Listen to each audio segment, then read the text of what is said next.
Селям алейкум, добрый вечер. В эфире ток-шоу «Крымский консенсус». Тема нашей передачи сегодня – Крым в международных отношениях. Уважаемые телезрители, мы в прямом эфире, и у вас есть возможность принять участие в нашем онлайн-голосовании. Волнует ли крымчан международное признание? Наш вопрос сегодня к вам. Два варианта ответа – да либо нет. У вас также есть возможность задать вопросы нашим экспертам сегодня. Пожалуйста, звоните. Телефон нашей студии +7 978 095 41 45. А в гостях у нас сегодня Сергей Васильевич Юрченко, доктор исторических наук, проректор по международной деятельности и информационной политике Крымского федерального университета имени Вернадского. Надир Бекиров, кандидат философских наук, старший преподаватель Крымского инженерно-педагогического университета. Сеитумер Немитулаев, председатель региональной общественной организации Карамбарлига. Рифат Дердаров, глава муниципального образования Бахчисарайский район Республики Крым, председатель Бахчисарайского районного совета. Александр Форманчук, председатель Ассоциации политологов Крыма. И Чингиз Якубов, ректор Крымского инженерно-педагогического университета. Прежде чем непосредственно перейти к нашей дискуссии сегодня, давайте посмотрим сюжет, который мы приготовили.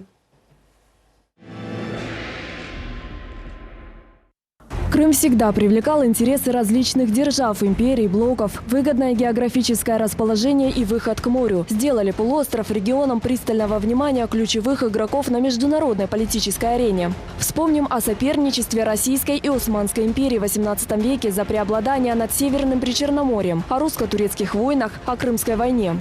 20 век искалечил судьбу полуострова. Эпоха началась с обострения внутренних противоречий, что привело к революции 1905-1907 годов со взбунтовавшимся Черноморским флотом. Вспоминаются крейсеры Гейбен и Бреслау немецкого образца, обстрелявшие крымские города в ходе Первой мировой. Российская империя, уже сраженная вирусом революции, оказалась аутсайдером в практически выигранной войне. Февральская революция 1917 года привела к активизации национального движения крымских татар. Результатом чего стал созыв первого Курултая. Весь ужас гражданской войны до сих пор тяжело осознать. В эти годы Крым становится центром противостояния враждующих сил, которые по несколько раз выбивали власть друг у друга. Гражданское противостояние становится поводом для очередного иностранного вмешательства на полуостров, результатом чего стало возникновение двух краевых правительств – прогерманского во главе с Сулейманом Матвеем Сулькевичем и профранцузского во главе с Соломоном Крымом. На время первого краевого правительства приходятся крымско-украинские переговоры в Киеве. Украинская Центральная Рада предложила Крыму войти в состав Украинской Народной Республики. Однако этого не случилось. Борьба белых с красными завершается, как известно, эвакуацией из Крыма Врангеля, вместе с которым страну покинуло более 140 тысяч его сторонников. В очередной раз Крым оказывается в водовороте международных противоречий в годы Второй мировой и Великой Отечественной войн. Каким ужасающим последствиям для страны и нашего региона привело такое военное столкновение, говорить не приходится. В то же время именно Крым становится фундаментом для закладки новой Ялтинско-Потсдамской системы международных отношений, которая просуществовала вплоть до 1991 года. Смутные 90-е, все еще тяжелые нулевые годы обозначились возвращением на родину крымских татар и периодическим обострением вопросов, связанных с обустройством. Однако ширилась тенденция откровенного противопоставления крымских татар по отношению ко всем и ко всему, что только можно было. Очевидным становился факт использования крымских татар.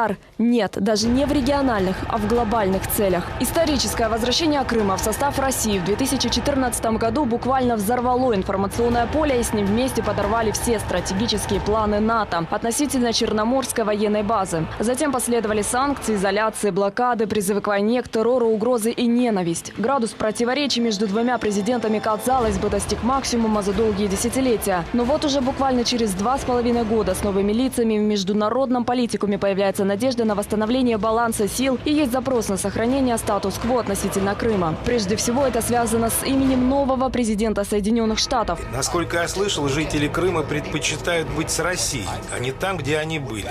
И это заслужит внимания. Четко обозначил свою позицию по Крыму и вновь избранный президент Молдавии Игорь Додон. То, что касается Крыма, я высказал позицию, которую высказывают очень многие кандидаты и президенты уже многих стран. Крым де-факто российский. Крым также посещают иностранные делегации, в частности итальянские, немецкие, турецкие. Как быстро подобные инициативы приведут к международному признанию статуса Крыма, покажет время.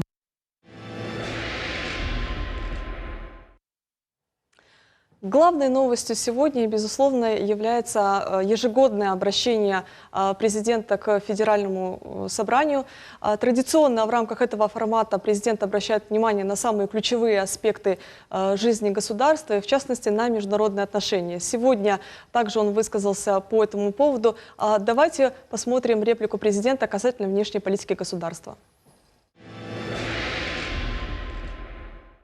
Приоритетом внешней политики России было и остается дальнейшее углубление сотрудничества в рамках Евразийского экономического союза, взаимодействие с другими государствами СНГ.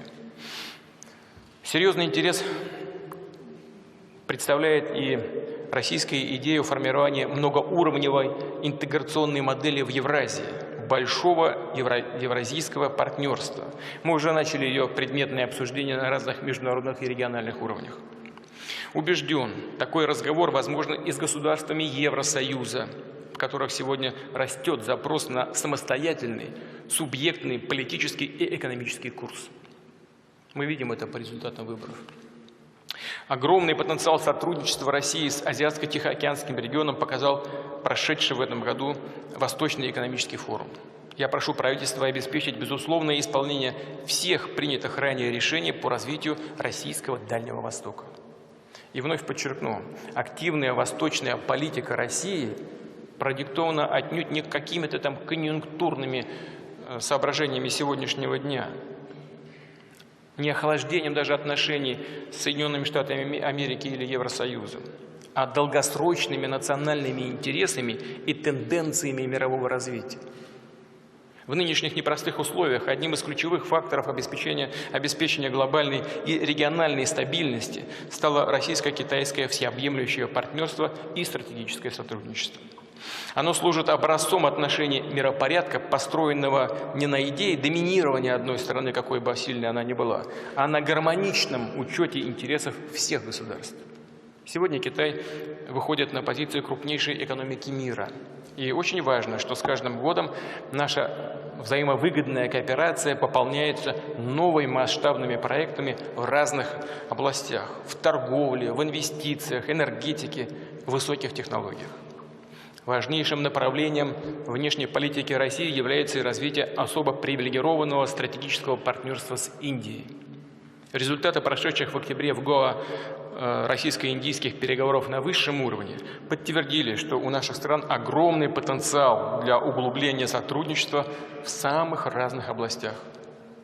Мы рассчитываем на качественный прогресс в отношениях с нашим восточным соседом – Японией.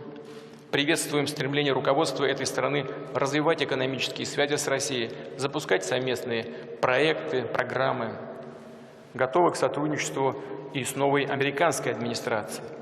Важно нормализовать и начать развивать двусторонние отношения на равноправной и взаимовыгодной основе. Взаимодействие России и США в решении глобальных и региональных проблем отвечает интересам всего мира. У нас общая ответственность за обеспечение международной безопасности и стабильности, за укрепление режимов нераспространения. Хотел бы подчеркнуть, что попытки сломать стратегический паритет крайне опасны и могут привести к глобальной катастрофе. Забывать об этом нельзя ни на одну секунду.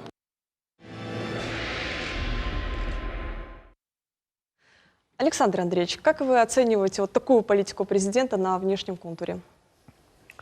Ну, вы знаете, я внимательно прослушал сегодняшнее послание президента. И первое, на что все обратили внимание, и я, конечно, тоже, что акцент главный был сделан на проблемы внутренней политики. В отличие от двух предыдущих посланий прошлого, позапрошлых годов, когда то, с чего вы начали нашу сегодняшнюю программу, когда Крым стал детонатором этой, так сказать, санкционной войны и так далее, тогда, конечно, президент несколько по-другому расставлял акценты. А сегодня то, что вы сейчас показали фрагмент, это практически его завершающее выступление, это завершающий фрагмент, посвященный внешней политике, и это как раз о многом говорит. Этой теме, наверное, можно посвятить отдельную программу, но если говорить по внешней политике, то, конечно, сегодня президент подчеркнул необходимость поиска баланса интересов которые отражали бы национальные интересы России сегодня на международной арене. И в этом смысле Россия сегодня не собирается выстраивать какую-то только одновекторную политику, как может иногда кому-то показаться, в сторону там, Китая, там, Японии или евразийского пространства. Но он как раз говорит и о важности восстановления нормальных отношений с Соединенными Штатами Америки, развития нормальных отношений с Евросоюзом. То есть мы живем сегодня в глобальном мире, и Россия является стратегическим глобальным игроком сегодня на мировой арене, и она не может по-другому выстраивать эти отношения. Поэтому, на мой взгляд, сегодня президент очень спокойно говорил о внешней политике и тем самым дал понять, что современное состояние ее позволяет для России, открывает новое дополнительное окно возможностей, которым нужно правильно воспользоваться. И я думаю, что как раз президент Путин сегодня дал сигнал всему миру, всем лидерам главных, так сказать, сегодня стран на международной арене, в том смысле, что Россия готова к тесному взаимовыгодному сотрудничеству. Сергей Васильевич, это политика баланса сил? Разумеется, в рамках функционирования международных систем есть несколько типов контроля за международными отношениями. Одна из них – политика баланса сил, связанная с тем, что взаимоотношения между государствами, которые являются акторами, то есть действующими лицами на мировой арене, выстраиваются за счет уступок, компромиссов, выигрышей. И на этой основе вырабатывается та модель, о которой президент России, кстати, говорил как о многополюсном мире. И вот в рамках этого многополюсного мира Россия занимает важное место. Россия возрожденная, и именно символом этого возрождения, безусловно, стало воссоединение Крыма с Россией. Сергей Васильевич, следующий вопрос тоже к вам. Я сейчас сделаю вид, что ничего не понимаю, и задам вам очень банальный вопрос. Крым всегда был в водовороте международных отношений. Так что делает Крым таким важным и актуальным? Положение Крыма и его роль в международных отношениях, безусловно, определяется его географией, его историей, его, если хотите, судьбой. Что касается его положения, то сам факт того, что этот полуостров является, по сути дела, в современных терминах непотопляемым авианосцем, делает его стратегическим объектом в Черноморском регионе. Регионе, который имеет перспективу доступа к сердцу Евразии, к Хартленду. И поэтому значение Крыма определяется уже хотя бы этим. Крым – это то место, где исторически соприкасались и взаимодействовали различные цивилизации и культуры, различные религии, и христианство, и ислам, и западное христианство. Все это делало Крым тем перекрестком, где соединялись культуры многих народов. И, соответственно, вот этот момент, связанный с соединением в той зоне, которая была соединена со многими торговыми путями, той зоной, которая являлась и отправной точкой в дальние походы, все это делало Крым важным для тех игроков мировой политики, которые существовали и которые назывались в вашем фильме, который вы показали. Спасибо большое. Чингис Февзиевич, говоря о крымских татарах, история крымских татар, она богата как и героическими страницами, так и, к сожалению, трагическими.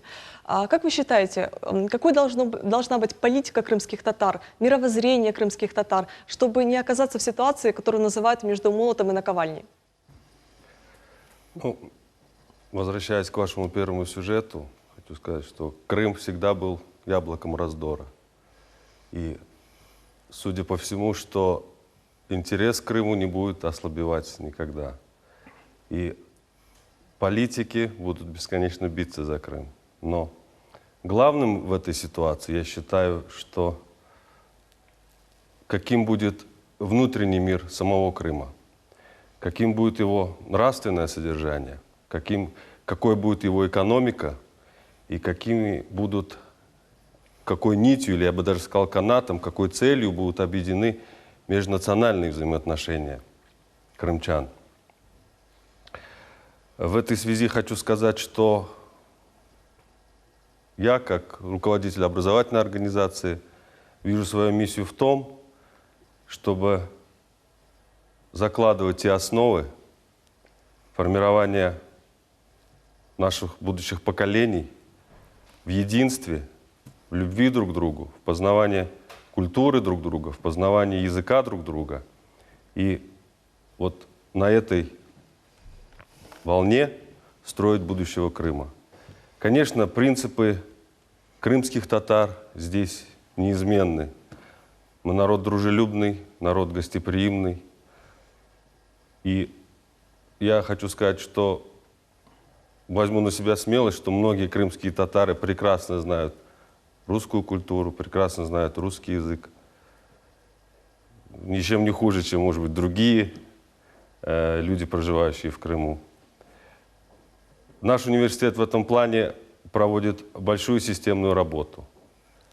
У нас на примере специальности, где идут двухязычие, на примере форума, который недавно у нас прошел, 3 государственных языков Крыма, и многих-многих других вещей, которые мы делаем. Хочу сказать, что вот презентовали недавно книгу об участниках Великой Отечественной войны и о роли крымских татар в этой войне. Из 41 участника 10 человек было крымских татар. Естественно, в основу, конечно, мы должны закладывать образование, в основу мы должны закладывать культуру, в основу мы должны закладывать интеллект. Вот это те принципы, с которыми крымские татары должны идти в будущее и строить наш общий Крым. Надира, зная вас, у вас наверняка особый рецепт. Может быть. И что вас Ну, интересует? расскажите. Меня менее волнует международное хитросплетение, там и глобальная политика. Я понимаю, что это все сказывается на Крыме, но для меня приоритет совершенно в другом. Уже довольно-таки много времени, как с того момента, как крымские татары стали бы возвращаться, обустраиваться, процесс этот не закончен. К сожалению, все власти в Крыму, включая нынешнюю, по сути говоря, не содействуют ему, а тормозят в той или иной степени, если даже на слова говорят о другом. Мне бы хотелось, чтобы еще при моей жизни крымские татары на всяком обустроились как нормальный народ на своей родине. Мне бы хотелось, чтобы эти международные противоречия не порождали новые жертвы и страдания моего народа. К сожалению, это сейчас не совсем так. И я, в общем-то, думаю, что тема Крыма для крымских татар – это означает тему национального государства. В рамках международной политики, какой бы он там мест ни занимал, с точки зрения чьей-то, с точки зрения самих крымских татар, это реализация нашего права на самоопределение на своей родной земле. Спасибо большое. Александр Андреевич, немного геополитики. Все события, которые сейчас происходят в мире, они корнями уходят вглубь десятилетий. Конец холодной войны. Советский Союз ее проигрывает, при этом потеряв, собственно, свои границы, свою государственность. Но при этом победившая сторона, тем не менее, она не отказывается от своей такой агрессивной внешней политики. Здесь стоит вспомнить ту же Югославию, Ближний Восток, целую череду цветных революций, которые вот буквально под копирку одним почерком выполнены, это чудовищное количество военных баз и так далее, и так далее. Так чего они, собственно, хотят? Глобального доминирования? Так оно у них было? Или боятся чего-то? В чем тут дело? Ну, это очень сложный вопрос такой. Это тема такая, может быть, глубокая дискуссии по этому поводу. Я попробую, конечно, очень сжато сказать. Но естественно, что после распада Советского Союза у Соединенных Штатов Америки появилась возможность доминирования в мире, и этой возможностью они, конечно же, должны были воспользоваться. Это естественный ход истории на тот момент, и тем более, что этот процесс совпал с таким активным началом и развитием глобализации международных отношений. Глобализацию никто отменить не сможет, но глобализацию Соединенные Штаты Америки, получив те преимущества после распада, о которых я сказал, попробовали выстроить по своему сценарию.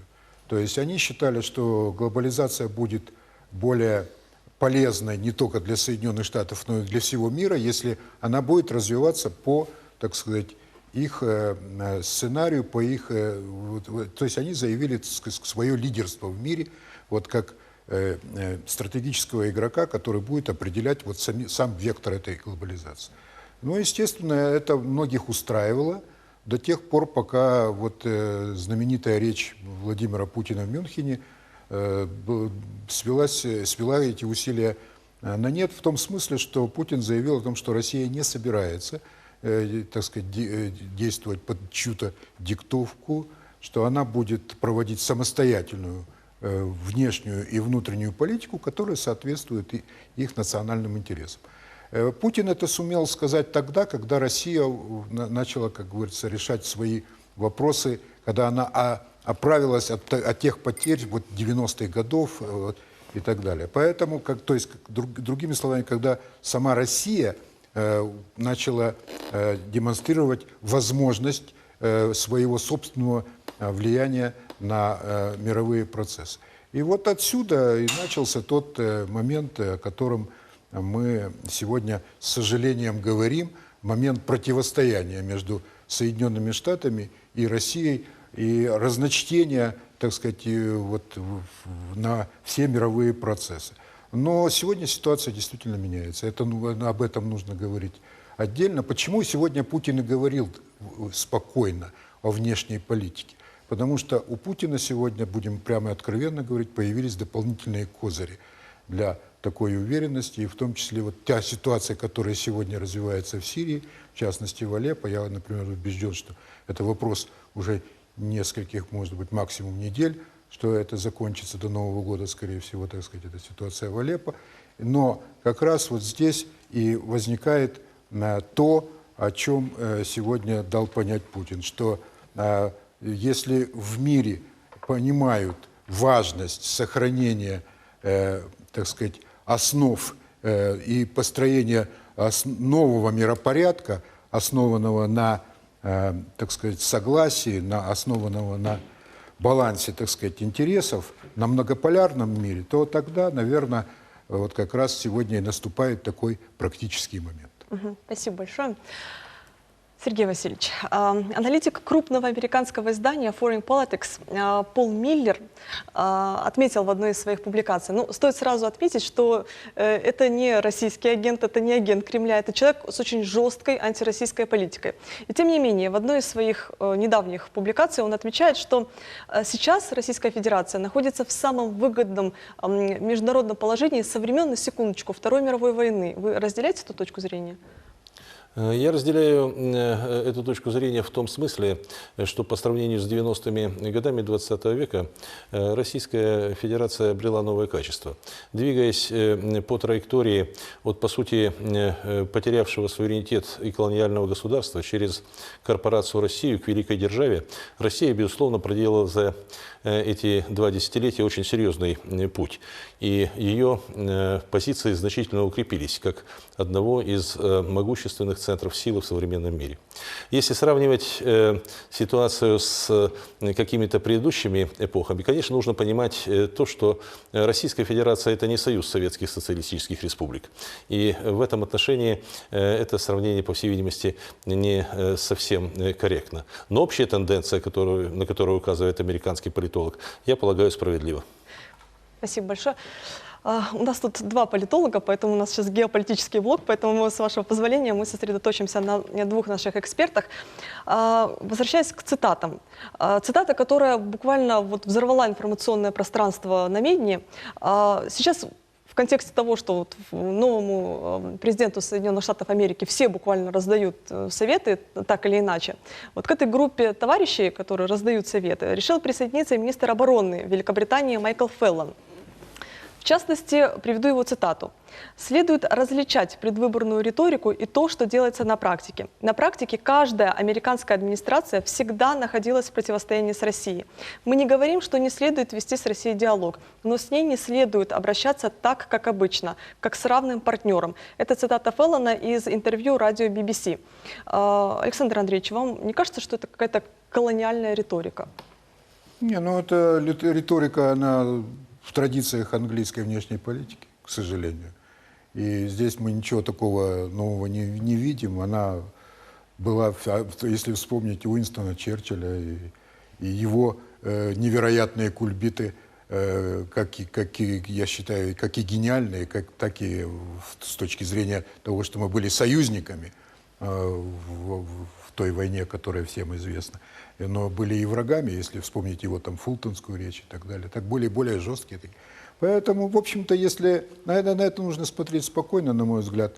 И я должен сказать, что как раз у нашего президента хватает в этом плане выдержки, терпения, не обращать внимания на такого рода цитаты. Но я понимаю англичан сегодня, потому что после Брексита, после того, что происходит сегодня в Европе, после вот того, что Трамп, так сказать, приход Трампа, ведь он опрокинул все устоявшиеся традиции формирования мировой политики последних десятилетий, о которых Сергей Васильевич говорил.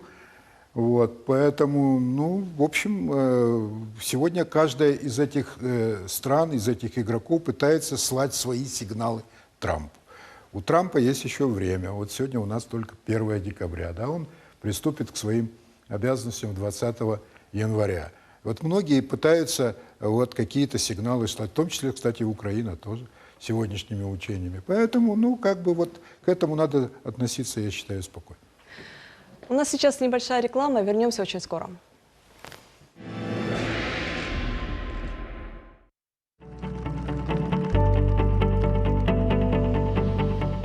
Может ли лазер сварить крепкий кофе? Конечно. А еще он может сварить крепкий кузов для Volkswagen Polo. Лазерная сварка повышает жесткость кузова И делает его устойчивым к нашему климату и дорогам. Volkswagen Polo. Вкладывайте в надежность. Volkswagen.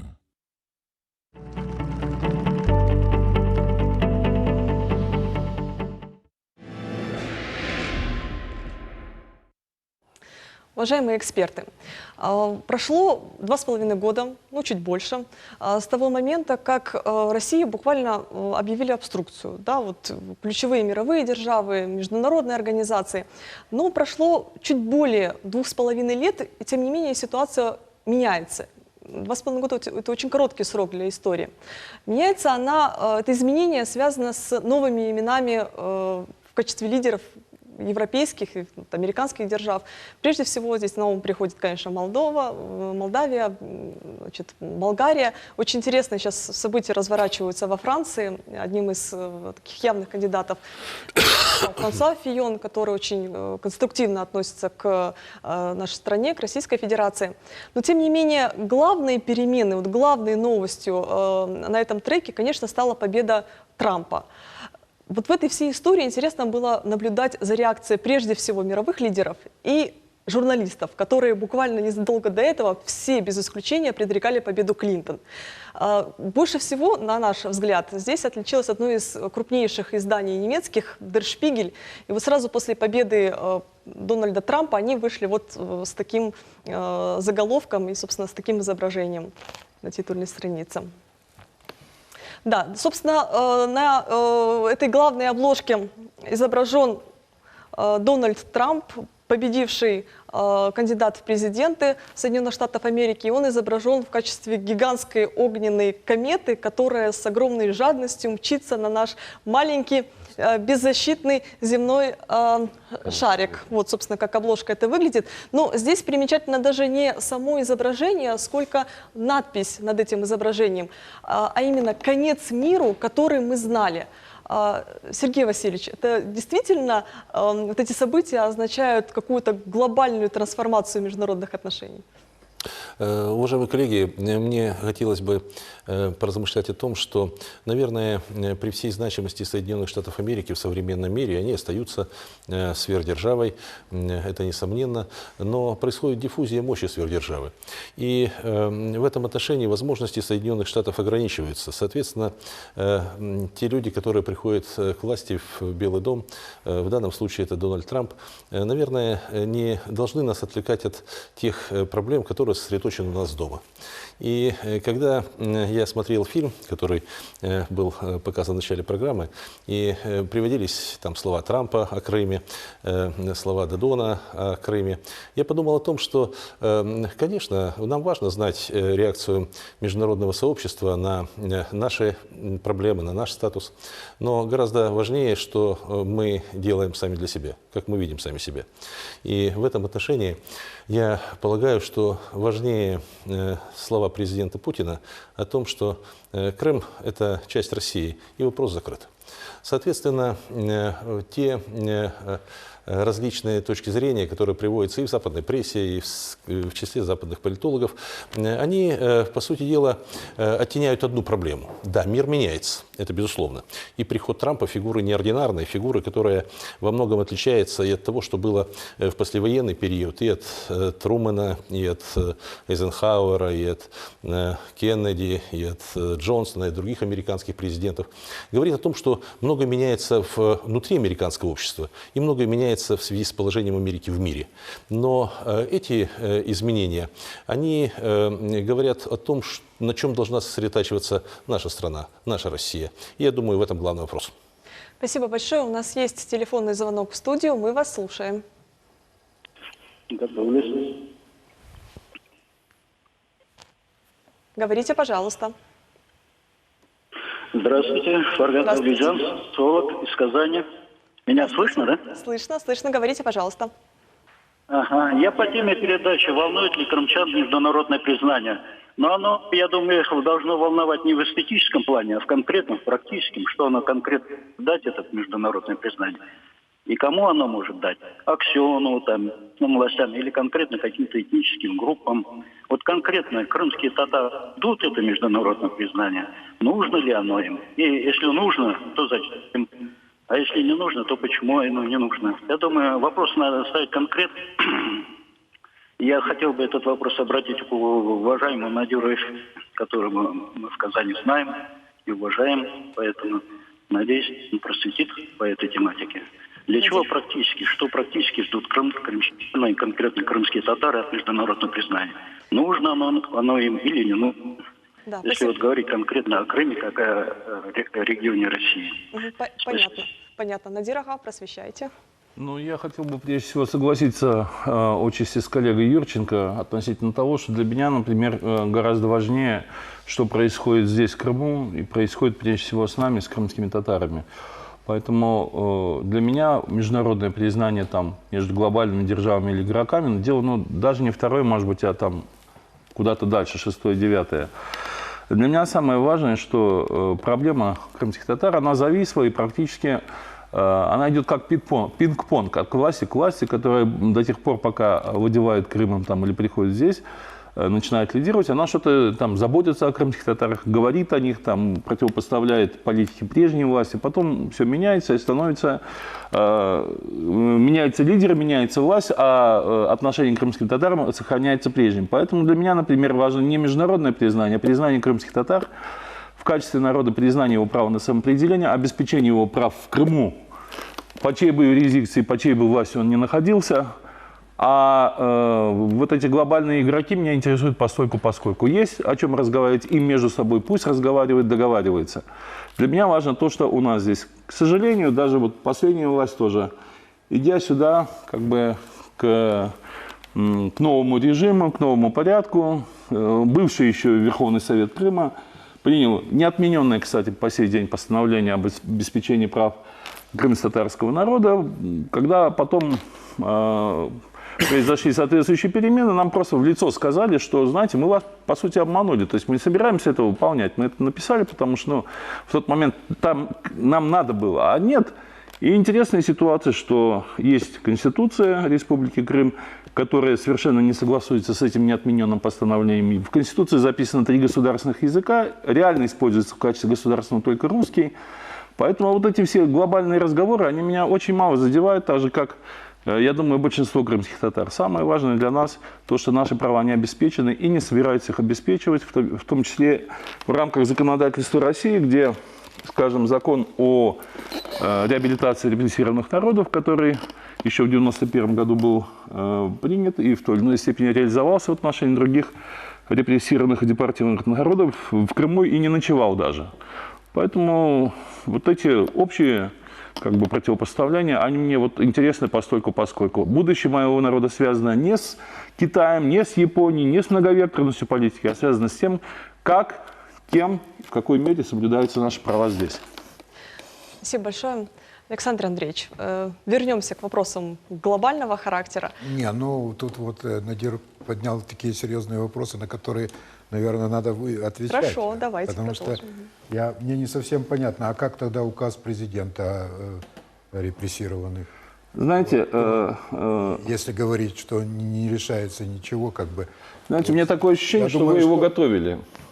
Потому что он вас очень беспокоит, но мы-то с вами давно знакомы. Меня беспокоит, насколько сами крымские татары. Нет, но вы его читали, этот указ? Да. Или вы просто знаете его название? Тот, кто читал указ, он знает, что он пустой. Это пустой документ, который, во-первых, ничего в себе внятного не содержит, а во-вторых, никакой указ президента в соответствии с Конституцией России не может обладать силой больше, нежели закон России. А законом является закон о реабилитации репрессированных народов, а не указ президента. Поэтому, если указ президента не работает или недостаточен, или противоречит закону, должен работать закон. Уж кто-кто, а вы это прекрасно знаете. А закон не работает. Тогда у меня еще один в связи с этим вопрос. А кто должен готовить подобного рода законы? Кто должен выступить в качестве инициатора всего этого? Подождите, а что его готовить? Он есть, послушайте. Этот закон есть. Его не крымские татары готовили, он был принят в 1991 году. Он действует, он не отменен. И весь государственный аппарат, центральный ли, местный ли и так далее, он должен выполнять, даже не спрашивая крымских татар, если уж на то пошло. А крымских татар действительно спросить трудно, потому что в результате последних выборов, но я имею в виду не в Госдуму, а 2014 года, количество крымско-татарских депутатов в разных уровнях сократилось в 10 раз примерно. С 1200 до 120. Понятное дело, кого спрашивать? Сита Мирага, мы тут говорим о таких важных вещах. Может, вы скажите свою точку зрения по этому поводу? Сегодня говорить и обсуждать очень много можно, и каждый из нас тут присутствующий прав. Но самое главное одно, 2,5 года мы тут, и в феврале будет 3 года, работая и живя в Крыму, действительно очень много делается, и очень много, которое надо сегодня делать и собираться. Сегодня, смотрите, вопрос, который был задан, имеет ли значение для крымских татар или для жителей, если снимут санкции. Конечно, я считаю, имеет очень большое значение. Даже первое, что мы, когда делегация была, принимали решение, турецкое, должны обратиться к премьер-министру, и первая просьба будет, чтобы в Стамбул, Симферополь начали летать авиарейсы. Это для всех жителей, это дополнительный заработок, и тем более 20-30 лет наши соотечественники туда ездили, летали, родственные связи, бизнес-структуры, и браки есть совместные. Второе, что меня очень волнует, сегодня нужно очень много делать. Делаются сегодня дороги, мосты, строительство, а где компактное проживание крымских татар, как говорят в народе, авозы и ныне там. Ни одного компактного проживания села крымских татар сегодня нету достойного, чтобы привести кому-то, показать или сказать, мы тут более 3000 семей живем, и дороги, и газ, и детские майданчики, и бракосочетания, и школы, и такого ни одного нет. К сожалению, мне полностью, я верю в то, что это будет. Но это мы должны, во-первых, вместе сплотиться. Надир правильно сказал, было более 1000 депутатов, стало 120. Кто виноват? В первую очередь мы сами виноваты.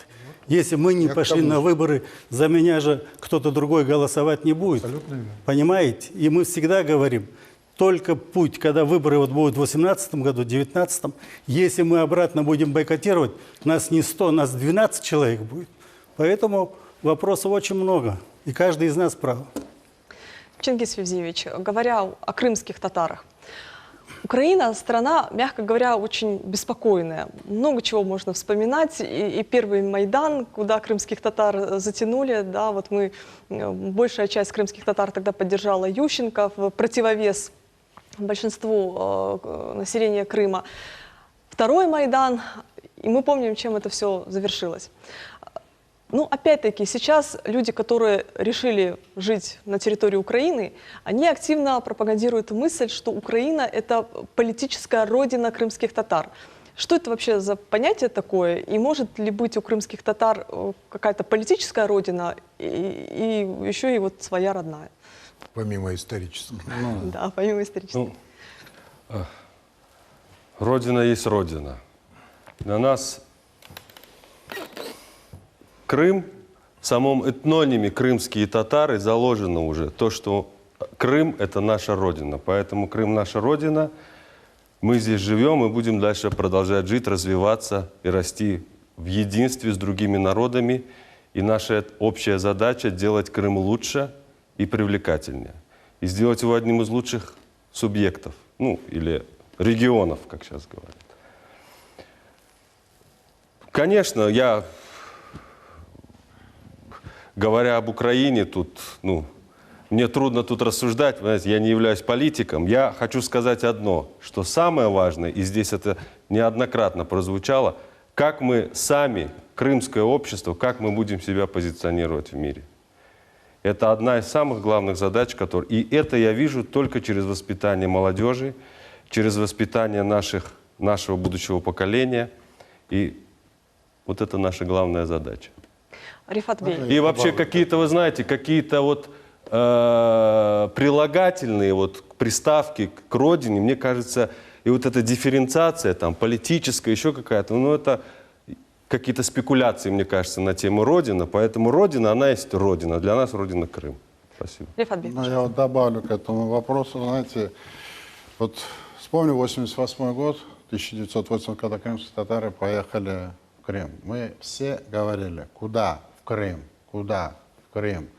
Я помню, когда развалился Советский Союз, и когда выдавали украинские паспорта, крымским татарам домой привозили, и они от них просто шарахались, оставляли паспорт СССР. Это может любой подтвердить, кто в то время приехал. Сегодня навязать, что родина Украина, понимаете, это уже вот за 23 года вот как бы прошел вот этот момент.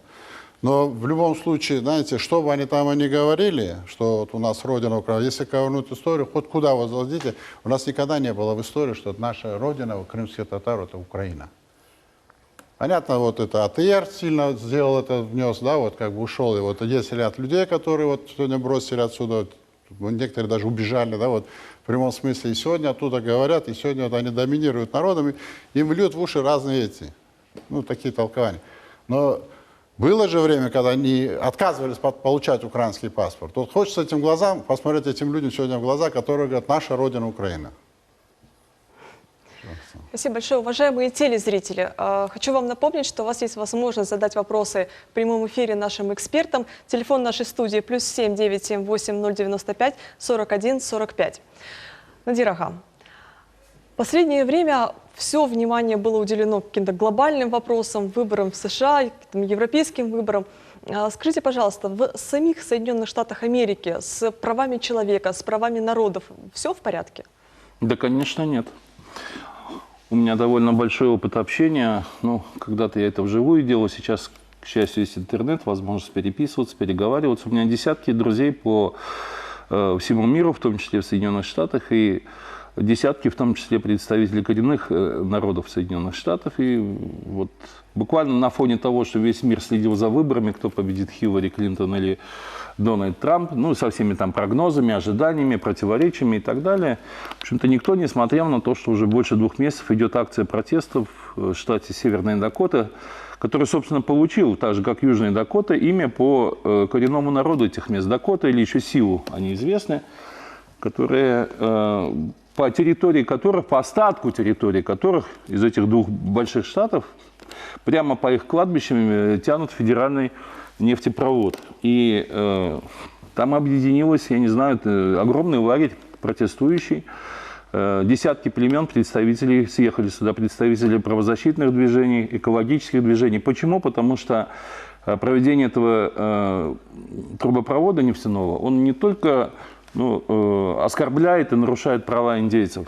Но он представляет собой опасность разлива нефти, техногенной катастрофы и заражения воды. У нас есть видео на эту тему. Оно на английском языке, но, думаю, все будет понятно, и Надир Ага дальше продолжит эту тему.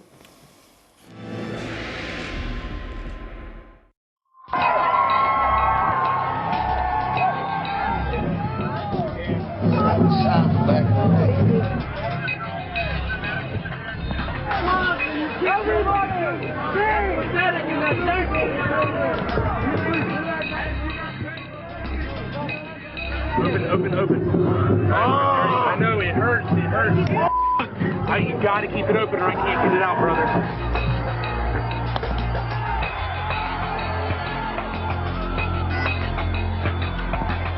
Pepper sprayed me at first and that didn't work. Then they shot me with a rubber bullet. Me and another guy was on the bridge. He got hit in the lung and started coughing up blood.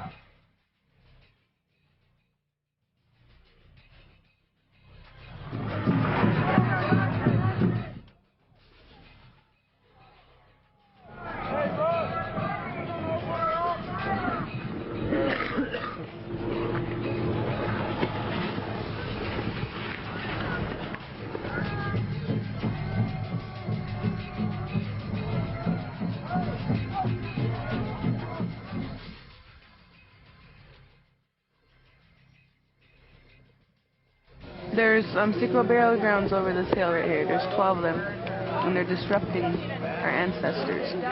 And they're trying to say that this is private land when it's treaty land.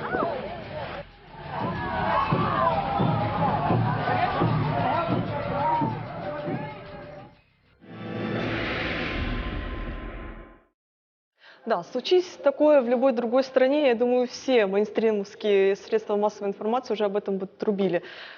Да, это есть, к сожалению. Демократия и права человека, в общем-то, попираются там, где их возможно попирать, там, где есть сила, там, где есть вооруженные силы, там, где есть количественные преимущества и так далее. Ну, в Крыму мы подобные вещи тоже не один раз видели.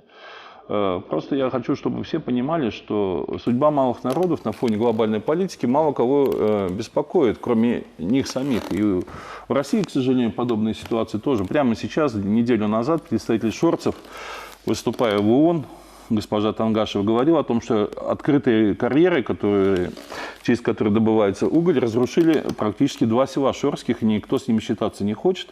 Она боится возвращаться обратно в Россию, боится преследований. Но я вообще допускаю, что такое возможно. Поэтому, видимо, знаете, в отношении коренных народов иногда употреблялось такое выражение «четвертый мир». То есть вот в классическую эпоху был мир социализма, был мир капитализма, были развивающиеся страны вроде Индии, третий мир. А мир коренных народов – это четвертый мир. Вот, к сожалению, мы в этом четвертом мире все еще и живем. Спасибо большое. Сейчас много говорят о возможностях народной дипломатии.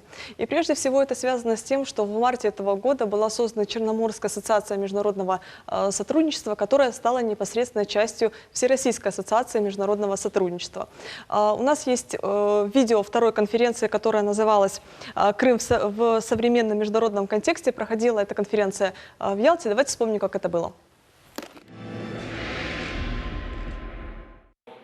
Второй день конференции был посвящен общественной дипломатии, международному деловому сотрудничеству. Встреча официальных представителей из разных государств стала площадкой обсуждения вопросов, представляющих взаимный интерес, таких как культурно-гуманитарные связи и формирование диалога со странами ближнего зарубежья.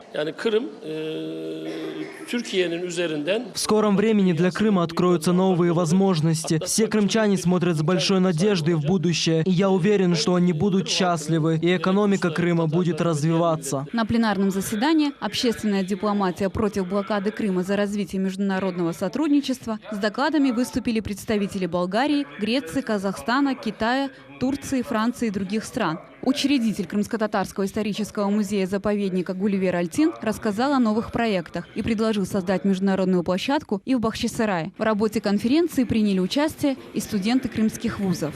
Тема моего доклада – общественная политика, общественная дипломатия и как иностранные студенты могут повлиять. Я считаю, что иностранные студенты являются главным проводником в дипломатии в своих странах, и то, что студенты, иностранцы могут, приехав домой, отобразить правдивую картину, которая происходит в Крыму. И несмотря на санкции, мы продолжаем тут учиться. Нам все, безусловно, нравится. Учеба и отношение преподавателей никак не повлияло с переходом Крыма в Россию.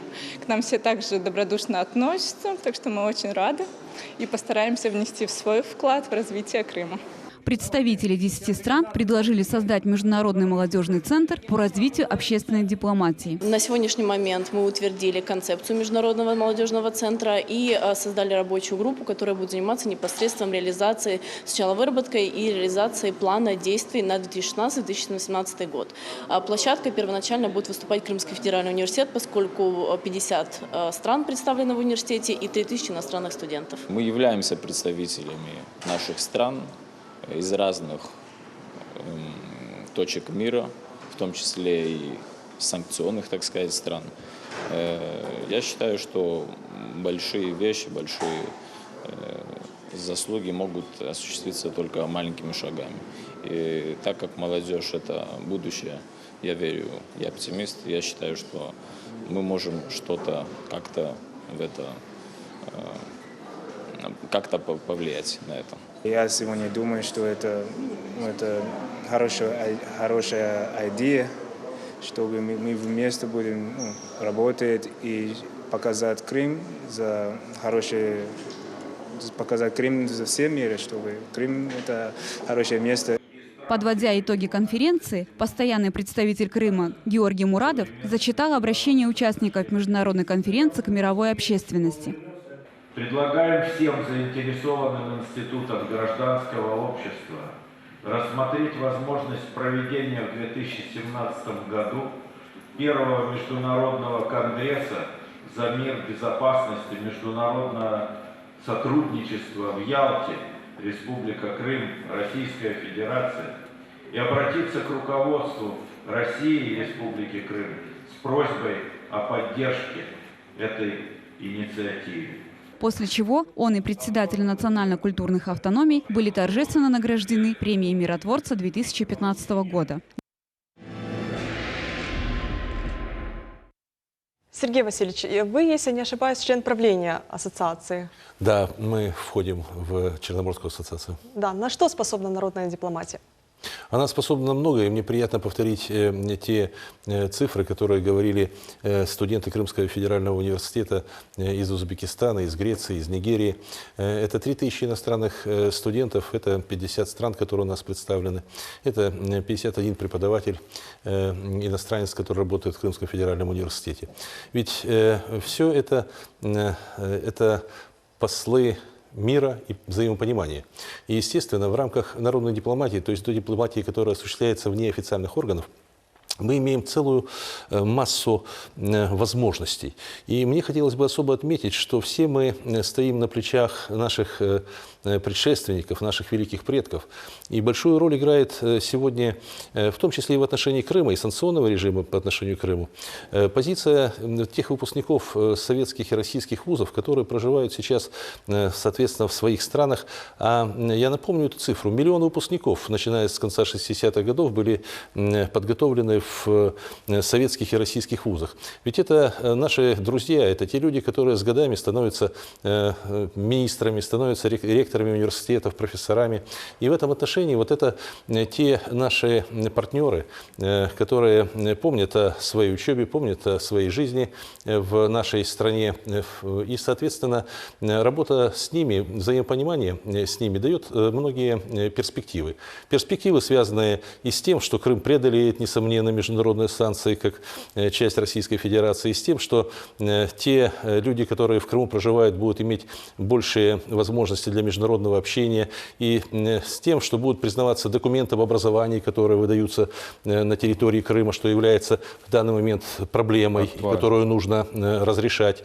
Все эти вопросы являются наравне со многими другими предметом действия народной дипломатии. И я не сомневаюсь, что вот те формы, которые применяются, в том числе и конференции, связанные с пониманием места Крыма в международном контексте, являются важным результатом этой деятельности, и за народной дипломатией большое будущее. Спасибо большое. Отдельного внимания стоит взаимоотношения с Турцией. колоссальный кризис, который 8 месяцев продолжался. Затем последовали извинения президента Эрдогана, как мы помним, попытка неудачного государственного переворота, затем официальный визит президента Эрдогана в Российскую Федерацию. И вот недавно, 24 февраля, произошло еще одно знаковое событие. Крым посетила очень представительная делегация из Турецкой Республики. Прежде чем обсудить этот вопрос, давайте вспомним, как это было.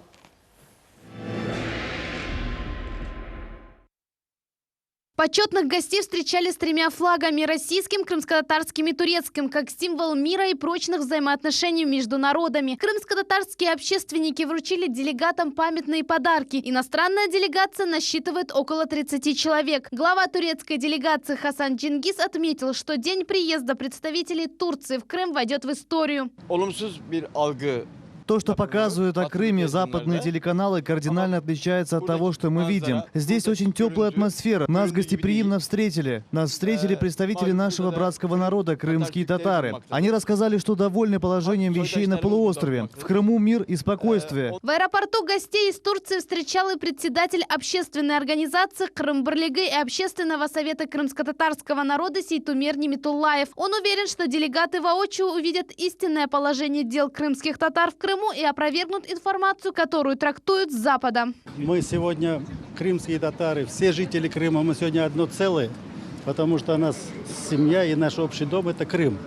И мы им покажем, сколько сделано за 2,5 года, сколько законов принято, как мы живем, здравствуем, что у нас никаких гонений, ничего нет. Они поедут, об этом доложат, выступят у себя на Конгрессе, доложат президенту. И они хотят сюда влаживать инвестиции. Очень много влиятельных бизнесменов летит, едут. Вот над этим мы будем работать. Сегодня первым делом делегация посетила место строительства будущей соборной мечети в Симферополе. Глава турецкой делегации в Крыму, руководитель Турецкой ассоциации евразийских правительств оценил масштабы строительства и пообещал сделать все возможное, чтобы на ее открытии присутствовал президент Турецкой Республики Реджеп Таyyip Эрдоган.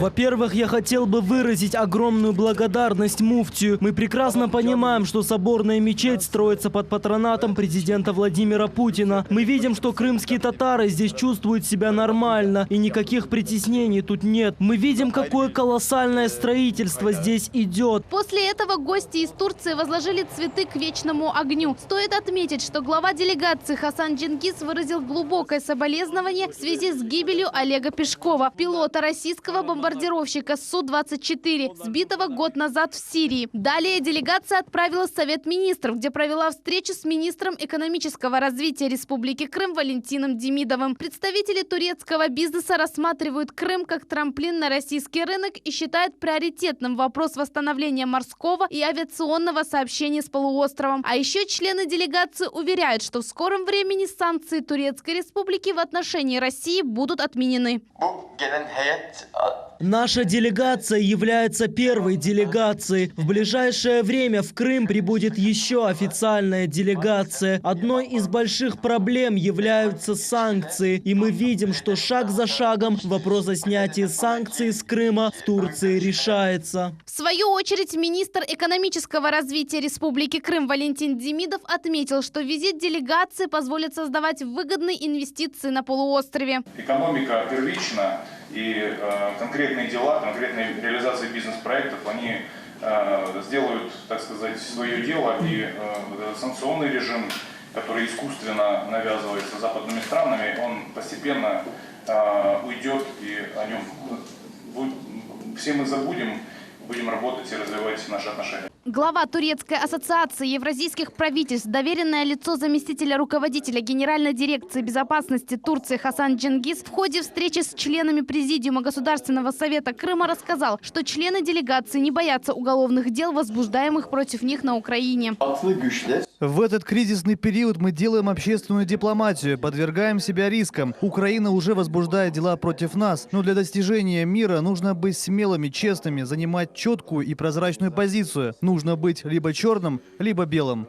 Депутат Государственной Думы Руслан Бальбек отметил, что Украина не смогла подавить госпереворот, который произошел в 2014 году. Крымский народ сделал свой выбор на референдуме. И со стороны Украины экстремистские действия по отношению к гражданскому населению Крыма продолжались и после воссоединения Крыма с Россией. Как следствие госпереворота народ Крыма на референдуме сделал свой выбор в пользу воссоединения с Россией. Это была защитная реакция от нацизма, от несправедливых действий, которые угрожали гражданскому населению с Киева. Экстремистские действия по отношению к гражданскому населению Крыма продолжались и после воссоединения Крыма с Российской Федерацией. Заместитель председателя Государственного совета Республики Крым Ремзи Ильясов подчеркнул, что после воссоединения Крыма с Российской Федерацией крымско-татарский народ получил импульс в развитии. И мы можем свободно говорить на своем языке, мы проводим свои мероприятия, никто нас не ущемляет. У нас действует 15 школ с крымско-татарским языком. И сейчас школа 4 президентов мы называем, это 4 президента Украины так и не могли ее достроить, обещая. Но президент Российской Федерации Путин дал поручение, и мы 25 декабря вводим самую современную школу в Крыму, и это будет школа с углубленным изучением крымско-татарского языка. По словам члена Совета при президенте Российской Федерации по межнациональным отношениям Искендера Белялова, визит турецкой делегации очень важен для республики. Иностранные гости убедятся, что социальная и политическая жизнь в Крыму изменилась к лучшему. Я думаю, после сегодняшней встречи представители турецкой делегации после приезда в Турцию расскажут, как в Крыму обстоят дела. Со стороны Украины и западных СМИ много лжи, но наш народ живет на своей родине и развивается во всех направлениях. На пресс-конференции, посвященной визиту турецкой делегации в Крым, Хасан Дженгиз заявил, что Турция никогда не признает попытку создания муфтиата в Украине. Мы считаем это неправильным. Kırım'da bir tane müftü vardır. В Крыму есть один муфти. Müslümanların bir müftüsü olur. И мусульман один муфти будет. Ayrılıkçı müftüler yanlış yapıyor. И те, кто пытается принести рознь, это делать неправильно. Сейтумир Ага, этот визит такой представительной делегации в Крым, что он значит? Но это значит, я и сегодня разговаривал, они сейчас готовят вторую делегацию. Делегация уже более обширная и будет с Министерства иностранных дел Турции. Они доложили об этом министру иностранных дел, премьер-министру. И с телефонного звонка я понимаю то, что они 6 декабря будут в Москве. Так скоро? Ну, в Крым-то они на этот раз не приедут. Обратно будут обговаривать вот эти отношения, о которых мы говорили. Там очень важно, они все хотят, чтобы санкция, которая была снята. И я верю в то, что эта делегация приехала такая большая. И когда с ними встречаясь, разговаривая, их основной план и направление – это Евразийский союз, который есть. То, что об этом наш президент Владимир Владимирович говорил. Также мы, тут жалко не показали, с муфтием Эмирали, которым встреча была, который очень о многом рассказал, и о той мечети, которая сегодня строится. Действительно, ее более 25 лет только об этом мы говорили. Сегодня она строится, и она строится под патронатом нашего президента Владимира Владимировича Путина. Я верю, что это будет достойное сооружение для тех людей, которые будут праздновать Ураза-Байрам, Курбан-Байрам и все праздники культовые, и наши мусульманские. Очень большая делегация, которая была, их интересовала вливание сюда первоочередные строительные материалы, которые они там готовят, строительство домов, они хотят строить, хотят вливать свои деньги. Об этом была встреча с Совете министров, вы видели, очень плодотворная. Спасибо Сергею Валерьевичу Аксенову, что организовали, разрешили это все. Делегация, которая встретила. Я думаю, будущее большое между Турцией, Крымом и Россией. Рифат Ага, программа была очень обширная, в сюжете не прозвучало, но был еще и визит в Бахчисарай. Как вы оцениваете визит этой делегации? Каких результатов вы достигли? И как вы видите перспективу взаимоотношений между Крымом и Турцией, между Россией и Турцией? К великому сожалению, у нас было мало времени, потому что делегация спешила, и как-то неожиданно получился выезд в Бахчисарай. Но тем не менее это все состоялось. Я готовился там по-своему, но когда они приехали, вышли с автобуса, там засыпали вопросами, и на протяжении всей, вот сколько шла экскурсия, все время были вопросы, знаете, там, начиная там, от крымско-татарского народа, потому что двое мне там доказывали, что в них в жилах течет крымско-татарская кровь, знаете, и тем дальше, тем теплее у нас отношения шли, и вплоть до бизнеса. Вот, в буквальном смысле все, сколько населенных пунктов, сколько земли, сколько граничит, какой бюджет. Вот, ну, что могли, они все не спрашивали. Но, конечно, на крымско-татарском вопросе они очень сильно остановились. И были удивлены тем, что наша дружба перешла все границы, что мы открыли Ханский дворец уже, конечно, спасибо руководству, когда уже он действительно вставал на охрану. Конечно, они разочаровались только в одном месте, когда гид, который вел экскурсию, сказал, что последний раз Ханский дворец, капитальный ремонт становился в 60-х годах.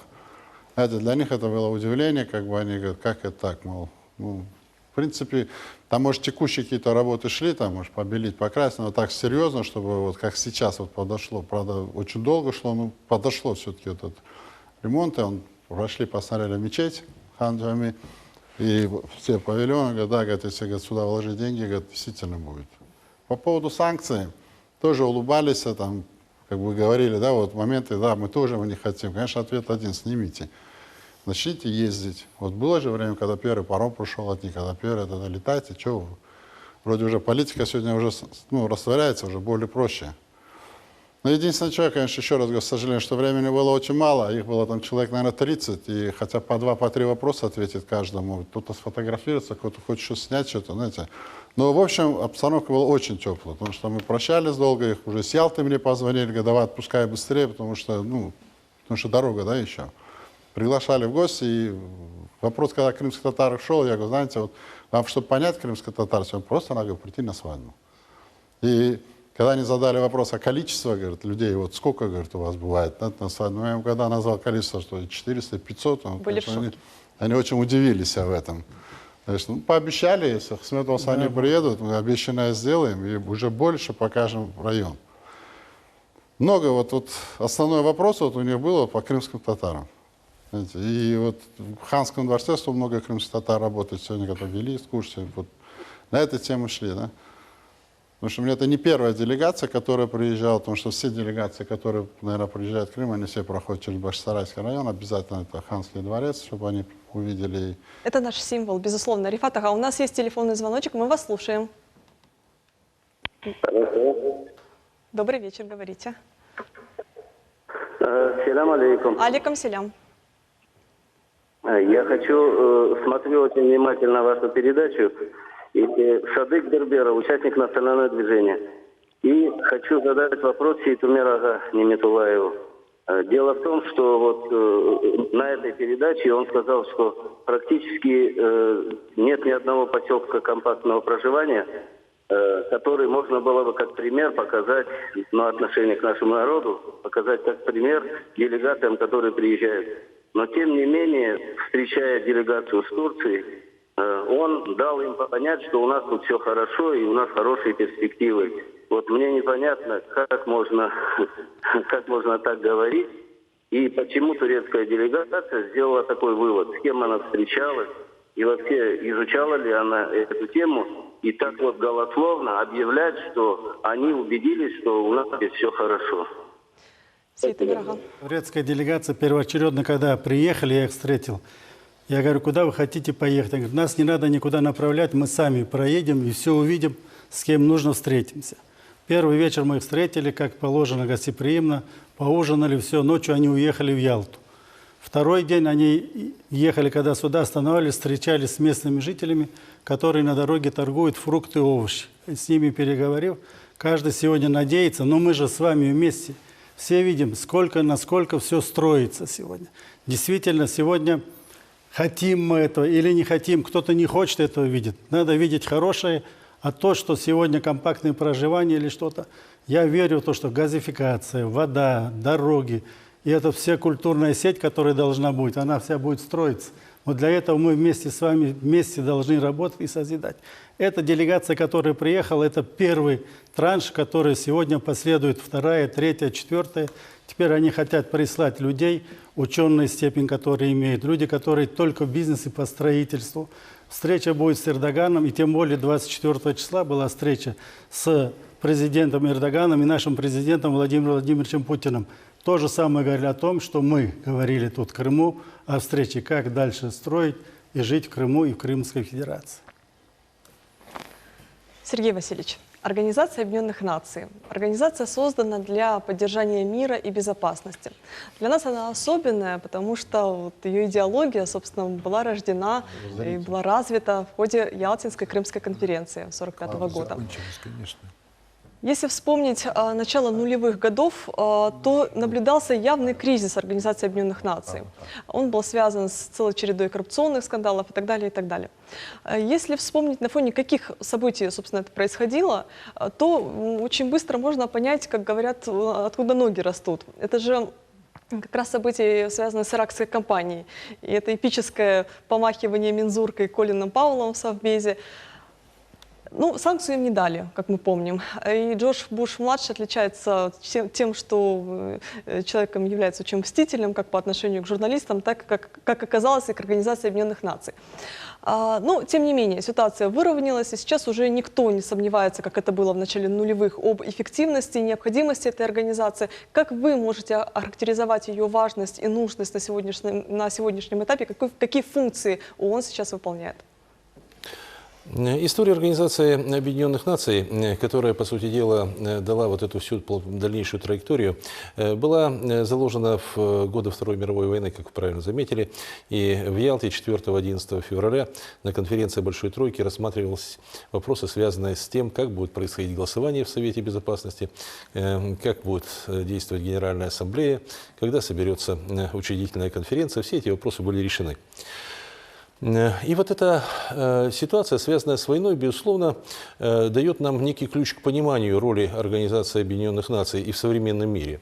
Это организация, которая сложилась в итоге Второй мировой войны, в результате Второй мировой войны и формировалась победителями во Второй мировой войне в первую очередь, как, впрочем, в известной степени другими объединенными нациями. Спустя 7 десятилетий с тех времен мы видим, что, несмотря на те все кризисные моменты, некоторые из которых вы сказали, действительно коррупционные скандалы, там международная бюрократия, которая сформировалась в Организации Объединенных Наций, некоторая неэффективность ООН, связанная с урегулированием этнополитических конфликтов, внутригосударственных конфликтов, все это, тем не менее, не отменяет главного. Главное заключается в том, что в настоящее время ООН является единственной универсальной международной организацией безопасности, в которую входит подавляющее большинство стран мира.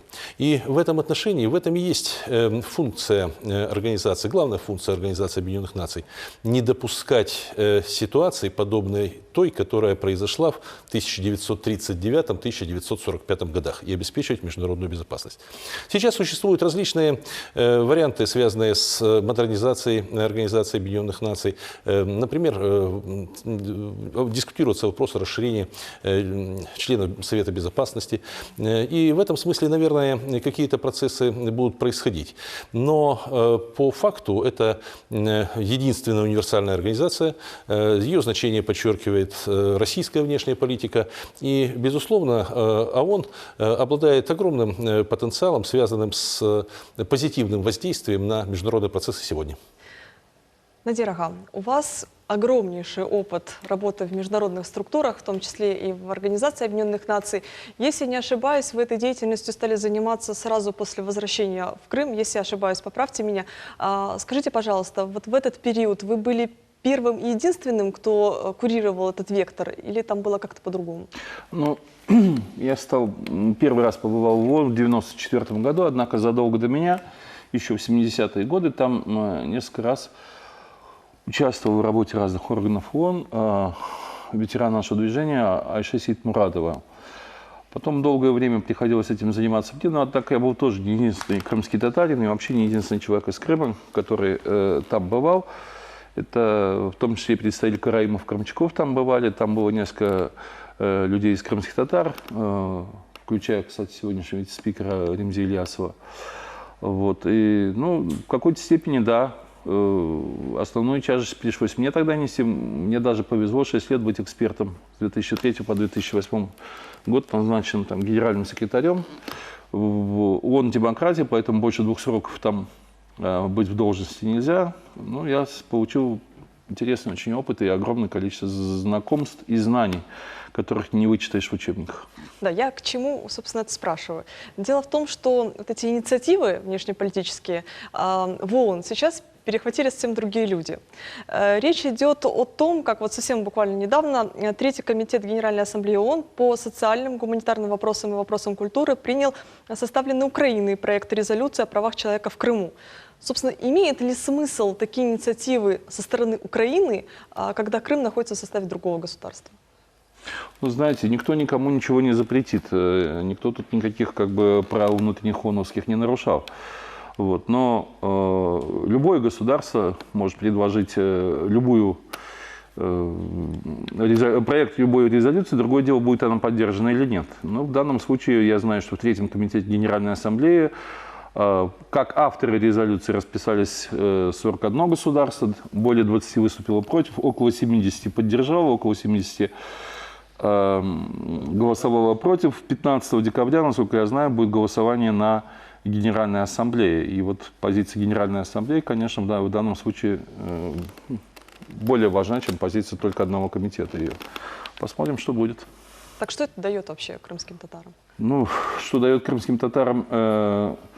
Ни одна резолюция Генеральной Ассамблеи ООН ничего непосредственно не дает. Но меня беспокоит, что за последние годы несколько международных организаций, в прошлом году это была резолюция Европарламента, в этом году вот Третьего комитета, есть определенные движения в Международном уголовном суде, где все больше и больше внимания обращается с точки зрения этих международных организаций на систематические нарушения прав человека в Крыму. А надо сказать, что теория международного права считает, что систематические грубые массовые нарушения прав человека не являются внутренним делом какого-либо государства с вытекающими последствиями. Но что из этого получится на деле, трудно сказать пока. Скажите, есть какой-то механизм для крымских татар, которые в Крыму живут, принимать участие в работе международных структур сейчас? Ну, если у них на ходу паспорт не отнимут неизвестные лица в масках, как это у меня сделали, наверное, есть. Вот. В принципе, сейчас самая большая проблема связана с тем, что жителям Крыма должны получать визу в украинский паспорт и в представительствах в Киеве, а не в Москве. Поэтому это зависит от того, какой паспорт у кого и кто куда едет за визой. Через Москву в российский паспорт их получить невозможно. Спасибо большое. Александр Андреевич, как вы относитесь вот к этой всей ситуации, которая сейчас разворачивается в Организации Объединенных Наций, и в особенности крымско-татарский аспект? Понимаете, даже вот по ходу нашей сегодняшней передачи я уловил, так сказать, один такой серьезный диссонанс. То, о чем говорит Надир Бекиров, опровергает другие наши собеседники здесь присутствующие, ваши сюжеты, которые достаточно убедительно показали. У нас разные точки зрения. Потому что существуют, так сказать, те реалии, в которых мы сегодня живем. И они говорят о том, что вот то, о чем сегодня Сергей Васильевич сказал, что во Владивостоке, по-моему, президент, когда на один из вопросов по поводу Крыма, он ответил, что проблему Крыма мы решили исторически. И вы, наверное, обратили внимание, что президент не очень любит крымскую проблематику, так сказать, широко обсуждать, потому что действительно она решена для России. И тут теперь весь вопрос в том, что сами крымские татары должны уже, на мой взгляд, уже пора бы определиться. 2,5 года прошло, потому что, насколько я понимаю, большинство крымских татар имеют сегодня паспорт гражданина Российской Федерации. Этот паспорт существует чисто символически, или, как Надир сказал, куда вот надо ехать туда, в Киев за какой-то визой и так далее. Этот паспорт у человека существует гражданина Российской Федерации, а уже сам институт гражданства предполагает не только определенные права, которыми наделяет его государство и Конституция, но и обязанности. Да? Вот поэтому, на мой взгляд, конечно, вот хорошо, что у вас существует такая телерадиокомпания, как Милет, которая поднимает эти вопросы. Спасибо, Евелина, что вы. Но, на мой взгляд, этим вопросам надо уделять более акцентированное внимание, потому что я еще раз хочу сказать, что я вижу сегодня определенный диссонанс. Потому что я, например, не могу согласиться с утверждениями Надира Бекирова, что нарушаются права человека здесь. Можно одну реплику? Можно только после телефонного звонка. Послушайте, но я этого не утверждаю. Это утверждает Третий комитет Генеральной Ассамблеи. Хорошо, Надир, давайте послушаем нашего телезрителя, и тогда продолжим. Просто понимаете как? Все сводится к тому, что какой-то комитет в Организации Объединенных Наций пытается сегодня опять разыгрывать крымских татар на чьей-то стороне против кого-то. Мы же это прекрасно понимаем, да? Вот откуда как бы ноги растут и где. Вот. Поэтому очень бы хотелось, чтобы крымские татары в своей основной массе поняли бы одну простую истину, что хозяевами своей судьбы они должны быть сами, что нужно уже давно прекратить вот эти, давать повод, чтобы кто-то разыгрывал крымских татар в глобальном противостоянии. Вот до тех пор, пока Александр сами Андреевич, крымские татары не определятся, так оно. Да, спасибо большое. Слушаем вас. Говорите, пожалуйста. Да, Говорите, добрый пожалуйста. вечер. Здравствуйте. Добрый вечер. Это главный редактор журнала «Юлдыз» Диравер Османов. Вот сегодня я в студии слушаю о том, как приезжают иностранные делегации, и как им рассказывают, как хорошо нам здесь всем крымским татарам живется. Я один пример только приведу. В том же Бахчисарайском районе выходила страница тематическая, там 1,5 года, и она заглохла. Как же это можно понять? Государственный статус крымско-татарского языка раз, и ни в одном районе нет ни одной районной газеты или даже страницы на крымско-татарском языке. Об этом говорят делегатам и депутатам, которые приезжают в Крым, или нет? Или рассказывают о том, какие у нас большие свадьбы проходят в Бахчисарае. А почему райсовет не внес в документы той же газеты, что эта газета издается на крымско-татарском и на русском языке? А почему для того, чтобы выходила эта страница, нужно привлекать деньги из Татарстана? А потом редактор говорит о том, что деньги закончились, и страница на крымско-татарском языке выходить не будет. Это же прямая атака на крымско-татарский язык. Это же прямая такая же политика, которая проводилась раньше. Она проводится и сейчас. Но я думаю, что это местные депутаты должны давным-давно решить во всех районах это. А в тех районах, где население крымских татар составляет 20 и с лишним %, это нужно было делать давно и в первую очередь. И не ставить зависимость выход страницы от средств, привлеченных извне. Это должно быть узаконено. Это наше право крымских татар получать информацию на крымско-татарском языке.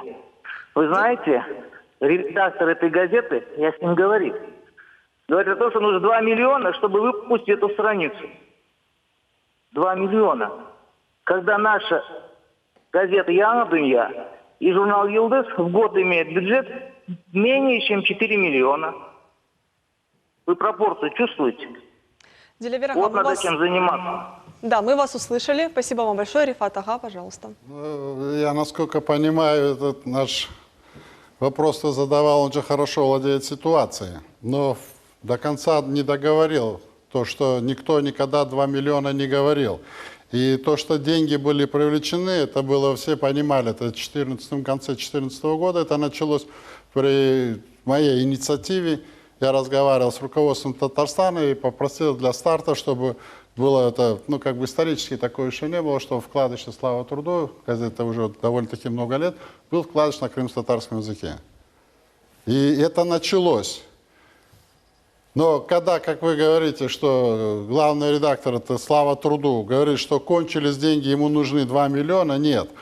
Газета запустится, газета будет работать, и этот вкладыш там будет, потому что у нее есть определенный свой читатель.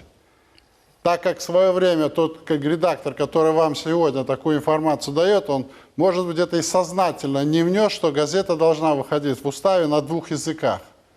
И этот вопрос сейчас в Минюсте нейтрализуется, и как бы и не будем искать, ни о каких 2 миллионов не идет. Чтобы все понимали, было Республика Татарстан помощь оказана 500 000 рублей, и газета проработала больше года. Итак, в ходе нашей дискуссии сегодня шло телефонное голосование. Мы попросили вас, уважаемые телезрители, ответить на вопрос, волнует ли крымчан международное признание. Итак, да, ответили 310 человек, нет, 280 человек. Совершенно очевидно, что тема Крыма в международных отношениях не исчерпана, будем так или иначе к ней возвращаться. А сегодня все, встретимся в следующий четверг. Спасибо большое. Спасибо.